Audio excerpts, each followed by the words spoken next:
Il y a tellement d'infos que je m'y perds. Je trouve que c'est difficile d'y voir clair quand même. Souvent, je trouve que tout est trop superficiel. Je pense qu'il y a trop d'infos et... C'est très angoissant. La première, J'ai besoin de repères. les clés, J'ai envie de comprendre. Arnaud Ruyssen. Bonjour à toutes, bonjour à tous et bienvenue dans Les Clés pour un épisode où l'on va se pencher sur une rupture qui se profile pour la Belgique. Bientôt, les allocations de chômage seront limitées dans le temps avec un maximum de 2 ans et encore seulement pour ceux et celles qui ont déjà au moins travaillé 5 ans avant cela. Alors combien de personnes sont-elles concernées par cette mesure ? La fin des allocations de chômage va-t-elle mécaniquement les pousser vers l'emploi ? Quel sera le sort de ceux et celles qui vont perdre leurs allocations sans retrouver d'emploi ? On va creuser toutes ces questions, mais d'abord, on va partir sur le terrain, à la rencontre de personnes qui sont depuis longtemps, voire très longtemps, sans emploi.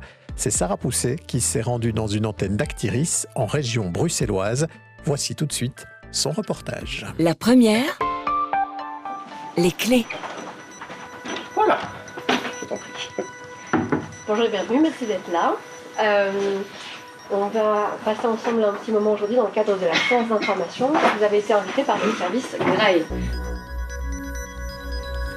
Saint-Josse, antenne locale d'Actiris, l'Office bruxellois de l'emploi.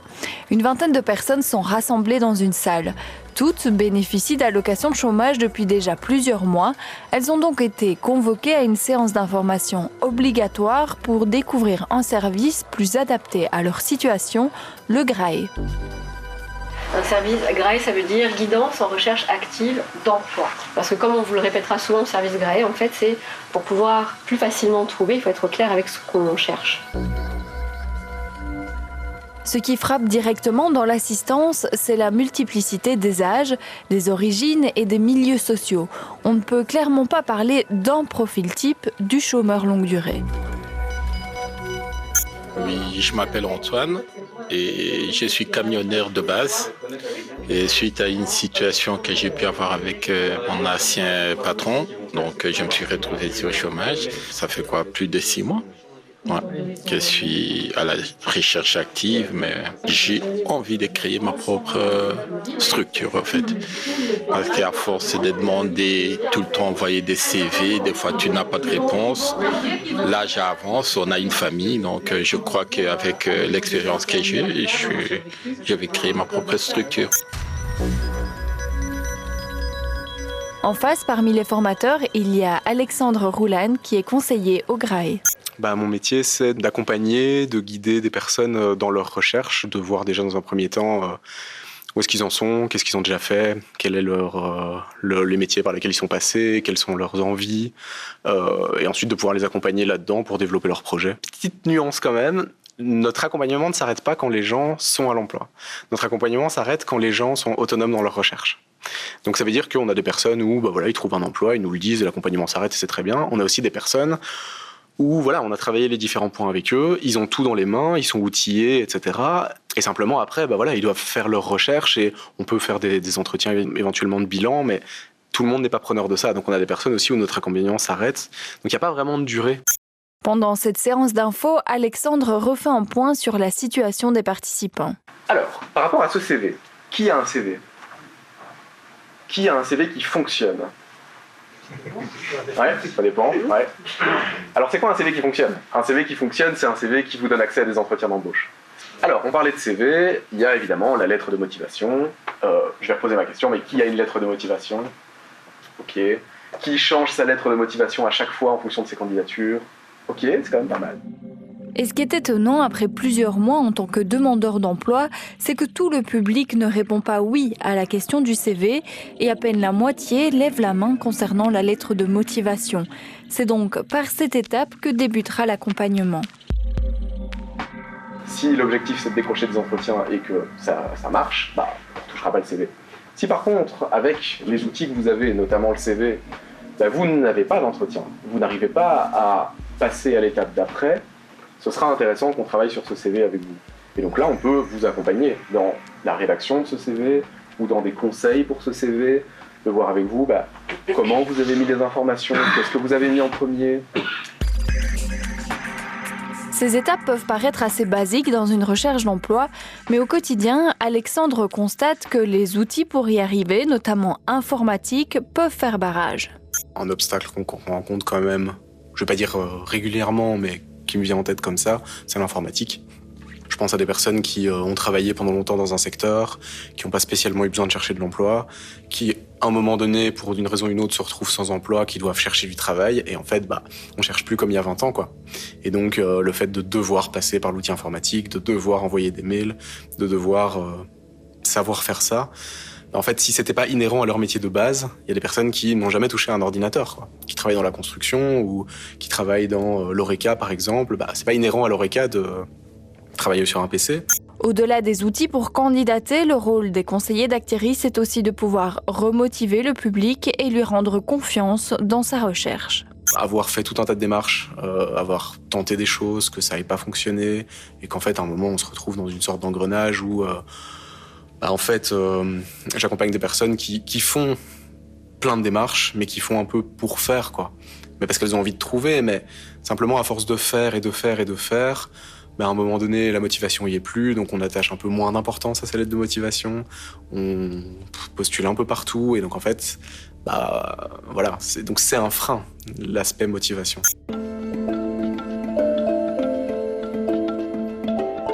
À Bruxelles, 41 000 personnes cherchent un emploi depuis au moins 2 ans. Elles sont 230 000 en Wallonie.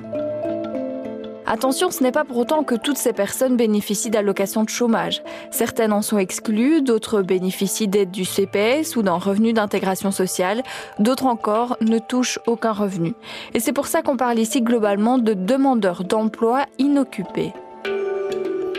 Il n'y a pas de l'emploi dans tous les secteurs. Donc il y a des emplois en pénurie, dont on parle d'ailleurs aux personnes qu'on accompagne. Mais si c'est pas du tout leur projet et que c'est pas ce qu'ils ont envie de faire, nous, on n'est personne pour les forcer à faire cet emploi-là. On va leur proposer, on va leur expliquer que ça existe, on va les informer sur les formations qui existent dans ce secteur-là. Mais c'est pas toujours ce qu'il faut. Et par exemple, on sait qu'il y a de l'emploi en Oreca, mais les conditions de travail en Oreca, il y a pas grand monde qui en veut aujourd'hui. C'est pas qu'il y a pas de travail, mais pas dans tous les secteurs quand même. Et puis il faut voir aussi quel travail on propose. Et on a des personnes qui nous disent, moi je veux au final travailler dans n'importe quoi, donc je veux faire un métier en pénurie, comme ça je serai sûr d'avoir un travail. Et il y a des personnes, c'est tout à fait ok de travailler dans quelque chose qu'ils aiment pas. Mais dans la majorité des cas, on essaie quand même d'accompagner des personnes à travailler dans des emplois qui vont les épanouir, et en tout cas dans lesquels ils vont pouvoir rester dans la durée. Il y a une inadéquation entre les offres d'emploi et les profils disponibles sur le marché, qui ne sont souvent pas assez qualifiés ou à l'inverse surdiplômés. Environ un tiers des demandeurs d'emploi bruxellois ont fait des études supérieures. Les autres se sont arrêtés au secondaire, voire plus tôt dans le parcours scolaire. Alexandre Roulan de chez Actiris constate donc que la concurrence pour les métiers peu qualifiés est importante. J'ai parfois des gens qui viennent me voir en me disant je vais travailler dans le nettoyage parce que là, c'est facile, je dois pas me former et je trouverai vite. Mais en fait, aujourd'hui, il y a tellement de personnes qui cherchent dans ce domaine-là que si je suis un employeur et que j'ai 100 candidatures, j'ai le choix de prendre les plus qualifiés. Dans le nettoyage, aujourd'hui, il y a des formations qui existent. Et donc, une personne qui vient me voir et qui dit « je veux travailler dans le nettoyage », si elle n'a jamais fait ça, je vais quand même lui conseiller de passer par des formations. Alors que cette personne va me dire « oui, mais je sais nettoyer ». Parmi les facteurs qui empêchent la remise à l'emploi, il faut aussi considérer la discrimination liée à l'âge. Les employeurs ont tendance à recruter des profils jeunes qui vont évoluer dans leur entreprise. Or, 40% des chercheurs d'emploi bruxellois depuis plus de 2 ans ont plus de 50 ans. Certains ont été licenciés, d'autres, passé un certain âge, ne sont plus capables d'exercer leur métier, souvent pénible. On accompagne aussi des personnes qui ont jamais eu le luxe de se poser la question de ce qu'ils voulaient faire. Et donc quand, à 50 ans, on se retrouve à ne plus pouvoir exercer le métier qu'on a fait toute sa vie, là, on se retrouve avec cette question de « ok, mais je fais quoi ?» Et c'est pas facile. Bon, il y a des personnes, ça peut être clair, mais c'est pas facile pour tout le monde de se poser cette question à ce moment-là de sa vie, quoi. Autre réalité importante, mais cette fois purement administrative, l'équivalence des diplômes. C'est un processus long et coûteux, et à Bruxelles, 42% des demandeurs d'emploi de longue durée sont des étrangers dont le diplôme n'est pas reconnu en Belgique. J'accompagnais une personne en recherche d'emploi, française qui a un doctorat en psychologie, qui a écrit des livres, qui est vraiment hyper qualifiée. Et en fait, son doctorat n'est pas reconnu en Belgique. Et donc, elle se retrouve avec une expérience de malade, connue et reconnue dans son secteur. Et cette personne, en fait, aujourd'hui, ne peut pas travailler dans son secteur, alors qu'elle est reconnue dedans, pour des raisons administratives. Et parfois pour des raisons de délai administratif, de délai pour faire reconnaître un document, pour faire reconnaître un diplôme qu'on a eu ailleurs. Parfois, il y a des choses qui pourraient quand même être simplifiées, quoi.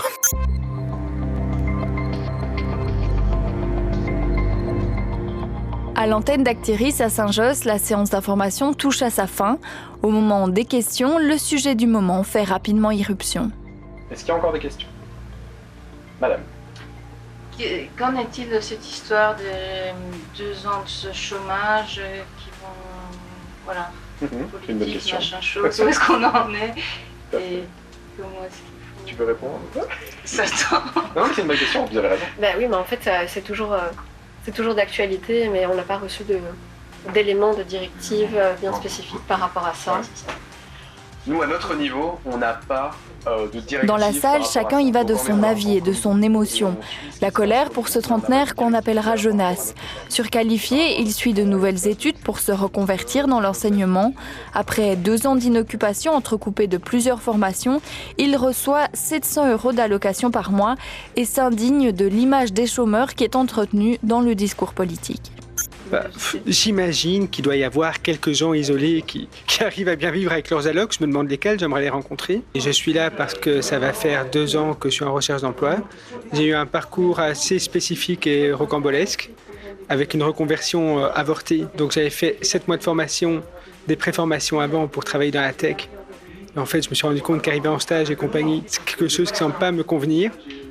Et là, j'ai entamé une autre forme de reconversion. Et puis moi, j'ai un autre élément, c'est qu'il y aurait de gros doutes que je sois sur le trouble du spectre autistique. Et c'est aussi ça qui met en inquiétude par rapport à ces allocations qui pourraient être coupées pour des mesures que moi, je considère complètement démago et qui correspondent à rien.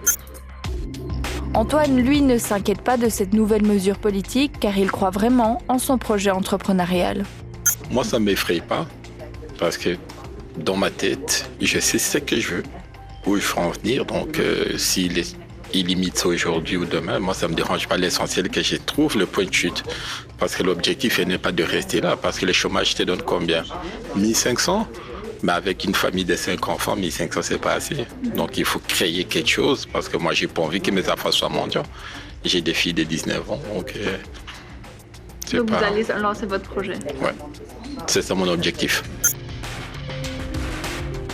Des objectifs, des parcours, des réalités différentes, c'est surtout ce qu'il ressort de ce groupe de personnes qu'on nomme les chômeurs de longue durée. Et pour les autres, vous pouvez sortir. Et merci à tous et toutes. Bonne journée.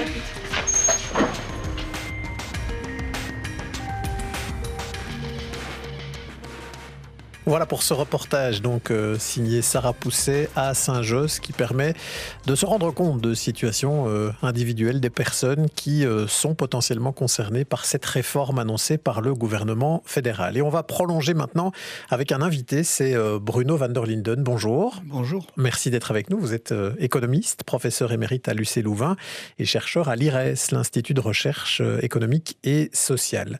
Alors, il y a plusieurs aspects dans la limitation des allocations de chômage qui vont arriver. On ne connaît pas encore les modalités précises de ce que le gouvernement a prévu. On sait ce qu'il a mis dans son accord de gouvernement. On va voir comment tout ça va être concrètement implémenté. Mais donc, un des aspects, c'est la limitation des allocations à 2 ans maximum.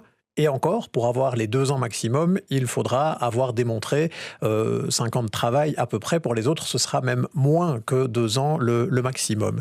Est-ce qu'on a une idée aujourd'hui, Bruno van der Linden, du nombre de personnes qui seraient potentiellement concernées ? Donc des personnes qui aujourd'hui bénéficient déjà d'allocations de chômage depuis 2 ans ou plus. Mais donc, d'après les déclarations du ministre Clarenval il y a quelques jours, et précisons que c'est une fin de droit qui arrive entre 1 et 2 ans, puisqu'il n'y a pas uniquement la borne à 2 ans, il y a aussi tout un continuum entre 1 an et 2 ans, il y aurait de l'ordre de 100 000 personnes en chômage indemnisé qui seraient concernés par cette fin de droit, aujourd'hui donc présente aujourd'hui dans les registres du chômage.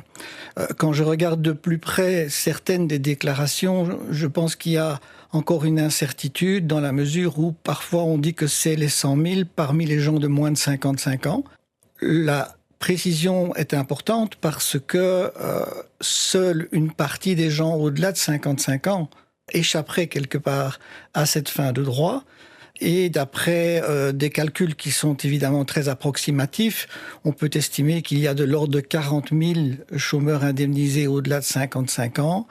Et il semblerait que seul 1/10 d'entre eux auraient les critères de durée de carrière pour échapper. Donc peut-être qu'aux 100 000, il y a encore lieu d'ajouter 36 000 personnes. Et 136 000 personnes, c'est à peu près une petite moitié du nombre de chômeurs complets indemnisés demandeurs d'emploi actuellement en Belgique. Donc ça, c'est un élément évidemment très, très important. Plusieurs choses dans ce que vous nous dites là. Il y a la question effectivement des 55 ans et plus parce que l'accord de gouvernement prévoit un régime spécifique pour eux qui pourrait échapper à cette limitation des allocations de chômage, mais à condition seulement d'avoir une carrière longue, de plus de 30 ans. Or, vous nous dites qu'il y en a beaucoup qui sont dans le cas, qui n'ont pas cette carrière longue et qui donc pourraient quand même voir à un moment donné leurs allocations limitées dans le temps, ce qui pourrait gonfler le chiffre. Donc ça, c'est un premier élément. Et puis l'autre élément de ce que vous nous dites là, et c'est assez spectaculaire, c'est de dire que presque la moitié des personnes qui sont aujourd'hui au chômage, qui reçoivent des allocations de chômage, pourraient être touchés par cette mesure. Donc, c'est quand même une petite révolution, cette mesure décidée par le gouvernement fédéral. Oui, c'est une rupture complète qui est vue comme une sorte d'alignement sur ce que font les autres pays riches, dans la mesure où nous sommes actuellement le seul pays qui a ce principe d'un octroi d'allocation de chômage à durée indéterminée, même si des sanctions et toutes sortes d'éléments de ce type peuvent conduire à un arrêt des allocations. Mais le principe d'octroi, nous singularisons. Et donc, quelque part, on peut voir dans l'attitude du gouvernement, si on peut voir les choses de manière vraiment positive, comme une forme de modestie. Pourquoi serions-nous plus géniaux que tous les autres pays occidentaux qui ont une fin de droit? Mais le détail, la précision de ce qu'on fait ou on ne fait pas est évidemment crucial pour dépasser cette affirmation très simple que je viens de faire. Et c'est ce qu'on va essayer de faire ensemble dans cette émission, de bien comprendre comment on se situe aussi aujourd'hui par rapport à d'autres pays, parce que le critère de la fin à un moment donné dans le temps des allocations de chômage n'est pas évidemment le seul enjeu. Mais peut-être revenir d'abord sur ce qu'on attend d'une assurance chômage de manière générale, que ce soit chez nous ou ailleurs. Vous considérez que ça répond en général à deux objectifs. Et peut-être qu'on peut préciser ça, Bruno Van der Linden. Oui, c'est vraiment fondamental. Donc, quelque part, il faut bien comprendre qu'une bonne assurance chômage, on pourrait dire, elle marche sur deux jambes. La première jambe, c'est l'assurance. C'est-à-dire la protection des travailleurs contre un risque qui est le risque de la perte d'emploi. Et l'autre jambe, c'est de concevoir les allocations, leur durée, leur niveau, etc., de telle sorte que les personnes qui sont sans emploi aient un incitant adéquat à en chercher un. Alors c'est clair qu'il y a des personnes dans la population qui sont prêtes à travailler, je dirais à peu près pour n'importe quoi, mais on ne peut pas considérer que c'est le cas standard, et donc il faut être attentif à cette dimension d'incitation, notamment parce que, de même que les entreprises, quand elles licencient, regardent les coûts privés et les gains privés à le faire, de même, une personne qui est sans emploi et qui cherche un emploi regarde ce que ça lui coûte, les gains, et ce n'est pas elle qui va spontanément prendre en compte les coûts pour la collectivité, de fait qu'elle reçoit une allocation de chômage, que ça coûte, qu'il faut prélever des cotisations, qu'elle va peut-être moins consommer, qu'il y aura moins de recettes fiscales. Donc il y a une série de coûts collectifs qu'elle ne prend pas en compte, et c'est normal, on peut pas le lui reprocher, mais ça veut dire que on ne peut pas non plus se moquer ou ignorer la problématique numéro 2, la deuxième jambe, c'est-à-dire la question des incitations financières à rechercher et à accepter une offre d'emploi. Oui, puisque pour que la sécurité sociale tienne la route, il faut quand même effectivement qu'il y ait suffisamment de personnes qui aient un emploi, qui cotisent, parce que c'est ça qui permet aussi d'avoir l'assurance en parallèle. Mais donc, est-ce qu'on pourrait dire, Bruno Van der Linden, que c'est un équilibre, en fait, ce sont deux curseurs sur lesquels on doit jouer en en tant qu'État, c'est à la fois avoir une assurance qui protège suffisamment le travailleur pour un moment où il peut perdre son emploi et pas toujours en retrouver un le lendemain, mais l'autre curseur aussi qui est de dire il faut trouver un système qui va quand même l'inciter à retourner vers l'emploi parce que c'est une condition aussi quelque part de la survie du système. Oui, tout à fait, et parce que c'est pas seulement une condition de survie du système, c'est parce que aussi en général, la personne qui retrouve un emploi va, en termes financiers et plus globalement en termes de santé mentale, se retrouver mieux. Donc il y a aussi quelque chose qui la concerne individuellement.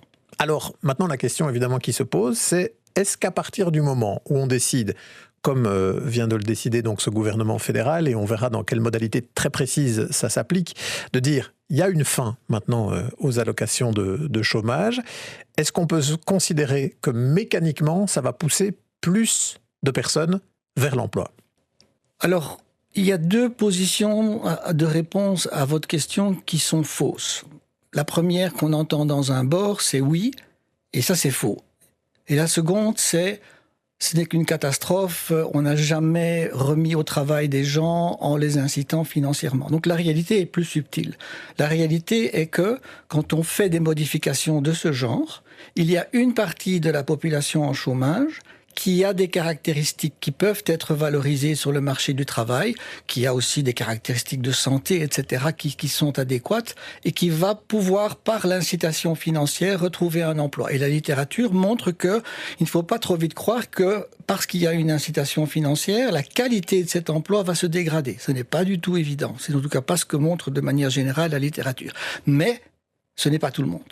Il y a aussi une partie de la population qui ne peut pas vraiment tirer parti ou exploiter cette réalité de la pression financière que le gouvernement va mettre en place et qui, elle, ne va pas dès lors retrouver un emploi.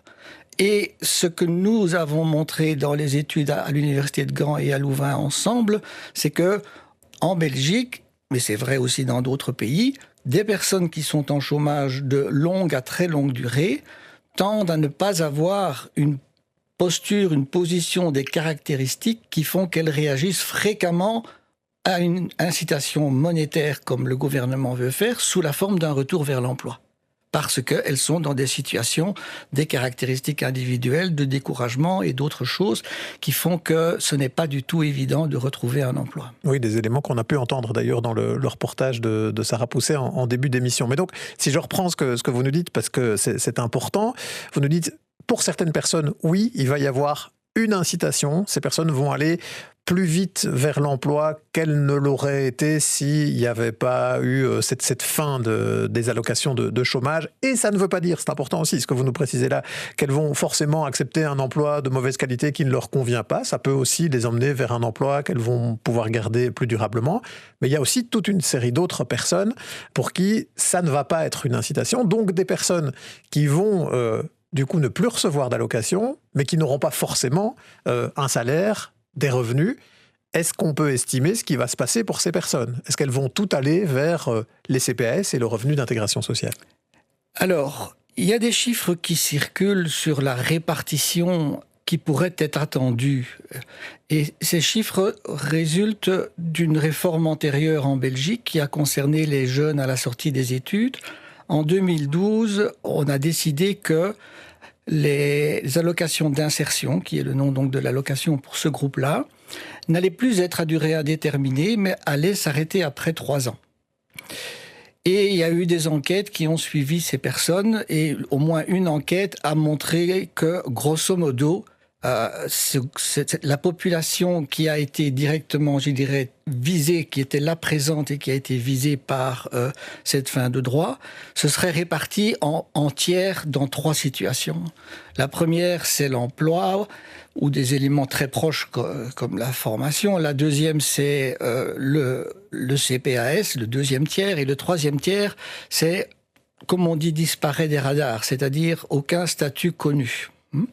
Maintenant, je pense que l'utilisation de ces résultats-là est à faire avec des pincettes parce que on était avec un public jeune. Ici, le public est beaucoup plus âgé.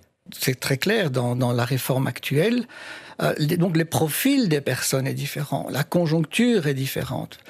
Mais donc, On n'a pas beaucoup mieux que cela pour le moment, et donc ces 3/4, si on veut croire à cette ventilation, peuvent aider un petit peu à se faire une idée des retombées vers les CPAS, et cet élément important de ce qu'on appelle dans le jargon un peu disparaître des radars. Ça veut dire partir vers l'économie informelle, éventuellement la délinquance. Ça veut dire partir vers un appel à la solidarité familiale, qui a aussi évidemment des retombées et des coûts pour les autres membres de la famille. Donc là, il y a une zone grise, si je puis dire, inconnue, qui est multiforme et qui peut dire qu'il y a aussi des effets induits pour l'ensemble de la société. Si par exemple on induit plus de délinquance, c'est vous et moi qui, au hasard des rencontres, pourraient un jour avoir un ennui. Voilà, donc il y a des effets induits en cascade. Certains parlent d'ailleurs de la Sherwoodisation pour ces personnes qui vont à un moment donné disparaître des radars, allusion à Robin des Bois et à la forêt de Sherwood, pour ces personnes effectivement qui alors échappent quelque part au contact avec les pouvoirs publics, ce qui peut aussi générer toute une série d'effets en cascade que vous venez de mentionner ici. Mais donc, si on s'en réfère à cette étude, on va sans doute avoir des personnes qui vont se retrouver dans cette situation-là. Difficile de dire quelle serait la proportion exacte, puisqu'on ne peut pas transposer exactement ce cas chez les plus jeunes qui a été ici examiné. Mais aussi beaucoup de gens qui vont se retrouver, donc on le comprend, du côté des CPAS.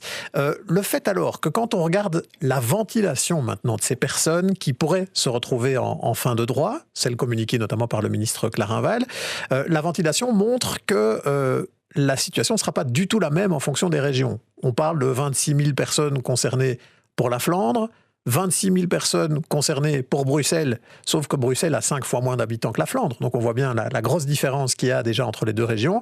Et puis à peu près 46 000, 47 000 pour la Wallonie. Est-ce que ça veut dire, Bruno van der Linden, que pour les communes wallonnes et la région wallonne, la région bruxelloise, les communes bruxelloises aussi, ça va être un surcoût important, puisque le revenu d'intégration sociale, il n'est pas payé que par les communes, le fédéral intervient, mais c'est quand même une charge financière pour les communes. Tout à fait. Donc, il est prévu une enveloppe financière d'un peu moins de 500 millions, je pense, pour essayer d'aider les CPAS à faire face à ce probable afflux de personnes. Mais je dirais que ça paraît peu par rapport aux défis, d'autant que les CPAS disent être déjà à la corde, faire face à une hausse lancinante du nombre de personnes qui se tournent vers elles depuis des années. Et puis, embaucher des personnes en plus, trouver des bâtiments supplémentaires, prévoir toutes les autres dimensions que le revenu d'intégration, qui sont aussi dans le travail des CPAS. Tout cela est de l'ordre de vraiment un immense défi. Et ma crainte, c'est que le temps que l'on va donner aux CPAS pour s'ajuster, d'après ce que j'entends de nouveau dans les éléments de la presse récente, est à mes yeux déraisonnable. Donc il y a deux choses, si vous voulez, l'enveloppe financière qui serait transférée pour soulager quelque part ces entités locales, peut être tout à fait remis en question par une ampleur trop faible. Et d'autre part, il y a l'immense enjeu du délai d'ajustement. Parce qu'il y a aussi la question de comment on va aider ces personnes à aller vers l'emploi, puisque, in fine, c'est quand même le but de cette mesure. Quand on entend que parmi ces chômeurs de longue durée, il y a des personnes qu'il va falloir vraiment accompagner fortement, reprendre des bases élémentaires sur comment on postule. On a entendu tout ça dans le reportage de Sarah Pousset. Ça veut dire aussi, ça, un coût pour les structures qui sont des structures régionales, qui vont accompagner les demandeurs d'emploi. Est-ce que, du coup, il y a une forme de transfert caché dans cette réforme qui va faire peser surtout sur la région wallonne et la région bruxelloise le coût de cette mesure décidée au fédéral ? Je pense que c'est difficile de dire le contraire, dans la mesure où nous avons une ventilation du chômage de longue durée qui est celle que vous avez rappelée. C'est presque mécanique, si vous voulez. Donc, je pense que oui, il y a une retombée.